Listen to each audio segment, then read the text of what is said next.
Let's take a look at assignment 2 and just go over the instructions really quick. I'm not going to give you the solution in this video, but I will show you the instructions and kind of walk you through. So the challenge here is to add a event listener to a basic button that will change the contents of a div and also make that div appear on the screen.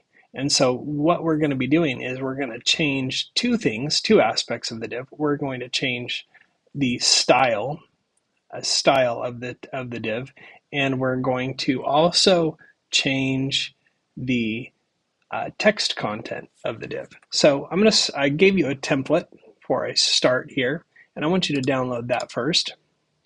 So click the button, and then this is what it looks like.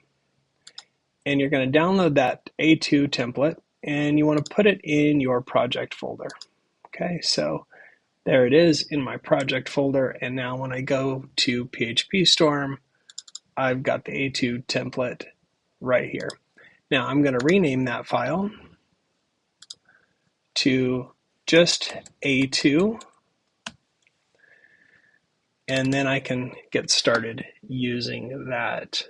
So I've got some style for the hidden div, and I've got the show message. You'll notice that the display of the div is set to display none. So while it has a style and it has some colors and things like that going on, it will be hidden at first.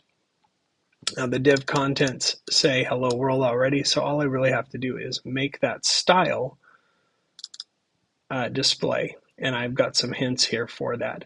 So you're going to put JavaScript here.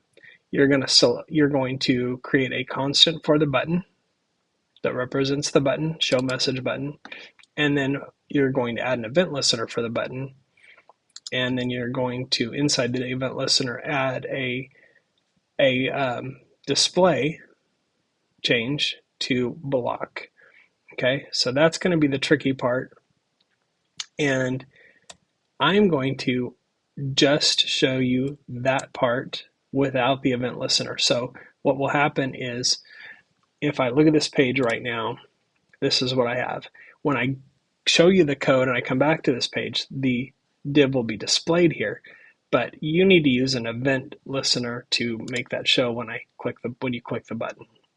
So let's go back, and rather than show you the event listener, I'm just going to change the message display to block.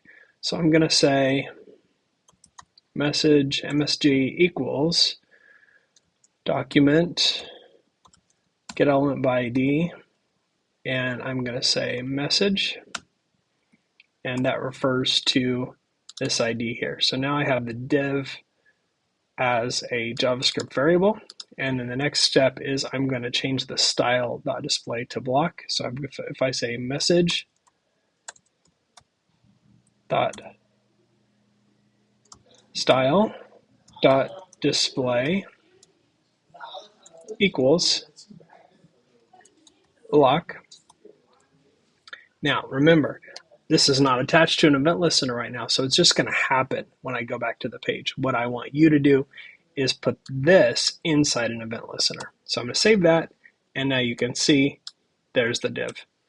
So if I take that again and I comment those lines out so that they no longer are read by JavaScript, you can see that div disappears.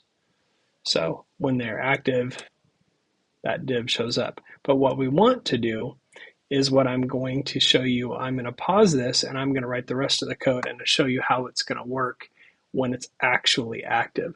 So let me pause this and write the code. Okay, so now I've written the code, and I am going to demonstrate how the code will work when you're finished. But I'm not going to give you the answer, or not the entire answer. You got to figure some of that out yourself. So this is the page. And so what I want is, when I click the button, for the hello world div to show up. And that is the requirements for assignment 2.